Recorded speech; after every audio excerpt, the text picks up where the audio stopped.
नमस्कार दोस्तों, आज मैं आपको कार्तिक के दूसरे रविवार व्रत की कहानी सुनाने जा रही हूँ। प्रेम से बोले कार्तिक के देव की जय हो, सूरज भगवान की जय हो।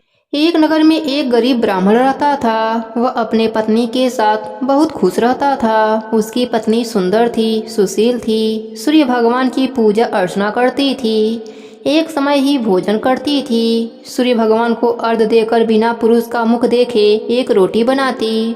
उस रोटी को सूर्य भगवान को भोग लगाकर वह रोटी स्वयं खा लेती थी। अपने पति के लिए दूसरी रोटी बनाकर खिलाती थी।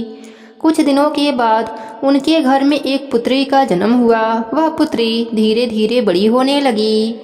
एक दिन ब्राह्मणी सूर्यदेव के भोग के लिए रोटी बनाकर रख दिया। सूर्यदेव को अर्घ्य देकर आई भोग लगाने के लिए।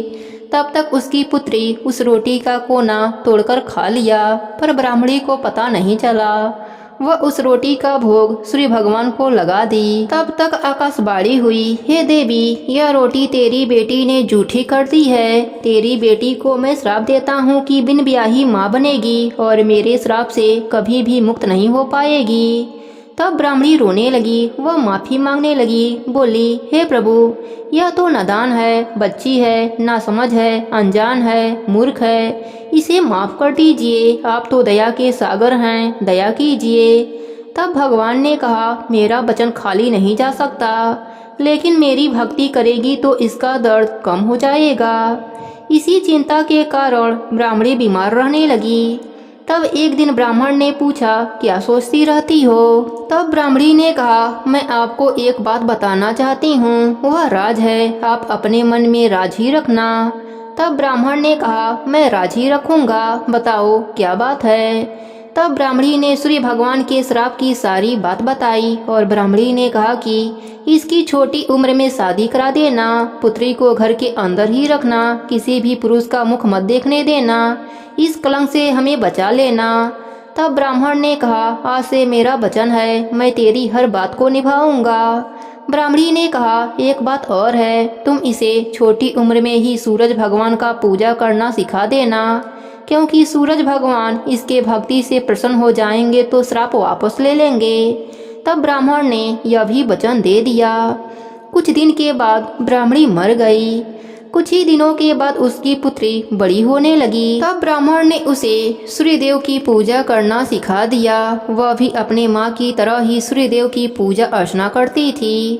कुछ दिन बीतने पर ब्राह्मण ने सोचा कि मैं अपने पुत्री के लिए कोई वर ढूंढ कर आता हूँ। वह अपने पुत्री से बोला कि इस कुटिया से बाहर मत निकलना। इतना कहकर ब्राह्मण वर के तलाश में निकल गया। उसकी पुत्री अपने पिता की आज्ञा का पालन करती थी, किसी भी पर पुरुष का मुख नहीं देखती थी। इधर राजा का बेटा एक दिन जंगल में भटक गया और रास्ता भटकता हुआ घने जंगल में जा पहुंचा। राजा के लड़के के पीछे जंगली पशु पड़ गए। वह अपनी जान बचाने के लिए रास्ता भटकता भटकता उसी झोपड़ी के पास आ गया और जोर जोर से चिल्लाने लगा, बचाओ बचाओ। तब पुत्री पिता के वचन को भूल गई, दरवाजा खोल दिया। उसने देखा बहुत सुंदर राजकुमार बाहर खड़ा है। वह देखती ही रह गई। तब तक राजा का बेटा कुटिया के अंदर आकर दरवाजा लगा दिया। ब्राह्मण की बेटी ने कहा, तुम अंदर नहीं आ सकते हो, मैं पुरुष का मुख नहीं देखती। तब राजा का बेटा बोला, मैं तुम्हारे साथ कोई दुर्व्यवहार नहीं करूँगा, मैं तो अपनी जान बचाने के लिए आया हूँ। अगर तुम मेरे प्राण बचने से खुश नहीं हो तो मैं बाहर जा रहा हूँ। ब्राह्मण की बेटी धर्म संकट में पड़ गई। सोचने लगी, मैं इसे बाहर भेजती हूँ तो इसके प्राण जा सकते हैं, वह भी मुझे हत्या लगेगा। अगर अंदर रखूंगी तो मेरे माँ के वचन टूट जाएंगे। कोई बात नहीं, ऐसा कहकर वह अपने मन में धीर रखकर सोचने लगी।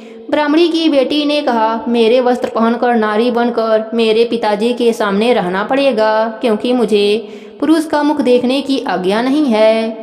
तब राजा का बेटा बोला, तुमने मेरी जान बचाई है, मैं हर बात तुम्हारी मानूंगा। तब वह लड़की वाला वस्त्र पहन लिया। कुछ देर के बाद ब्राह्मण आया तो पूछा, पुत्री तुम्हारे साथ कौन है? तब पुत्री ने जवाब दिया, यह नारी रास्ता भटक गई थी, इसके पीछे जानवर पड़े हुए थे, यह अपनी जान बचाने के लिए आवाज लगाई तो मैंने दरवाजा खोल दिया। पिताजी आपकी आज्ञा हो तो यह हमारे साथ रह जाए। तब ब्राह्मण ने कहा कि नारी है तो मुझे कोई परेशानी नहीं है। कई दिन बीत गए। उन दोनों में इतना प्रेम बढ़ गया कि वह हर हद पार कर गए। ब्राह्मण की बेटी गर्भवती हो गई। अब दोनों घबराने लगे। तब राजकुमार ने कहा, तुम अपने पिताजी से कह देना कि मैं गर्भवती थी। मैं जब बाहर से आई थी तभी गर्भवती थी। तब राजकुमार की बात मानकर ब्राह्मणी की बेटी ने अपने पिताजी के आते ही बीमारी का बहाना बनाकर सो जाती थी। धीरे धीरे 9 महीने बीत गए। उसका अंतिम समय आ गया। तब पिताजी को आवाज लगाई, बोली, इसकी अंतिम समय है पिताजी, आप दाई माँ को बुला दीजिए। तब ब्राह्मण ने दाई को बुलाकर लाया। दाई माँ ने अंदर आकर देखा तो ब्राह्मण की बेटी गर्भवती थी, उसको बच्चा होने वाला था। तब राजा के बेटे ने सारी बात बताई और कहा कि अगर तुम किसी से कुछ नहीं बताओगी तो मैं तुम्हारा घर मोहरों से भर दूंगा। दाई ने राजा के बेटे के कहे अनुसार ही किया। बाहर जाकर किसी को कुछ नहीं बताया। धीरे धीरे उनका बेटा बड़ा होने लगा। एक दिन राजा अपने बेटे को ढूंढता हुआ उसी नगर में आया और उसी झोपड़ी के पास आकर आवाज लगाने लगा। ब्राह्मण की बेटी ने दरवाजा खोला। तब तक राजकुमार नहा धोकर बाहर निकला।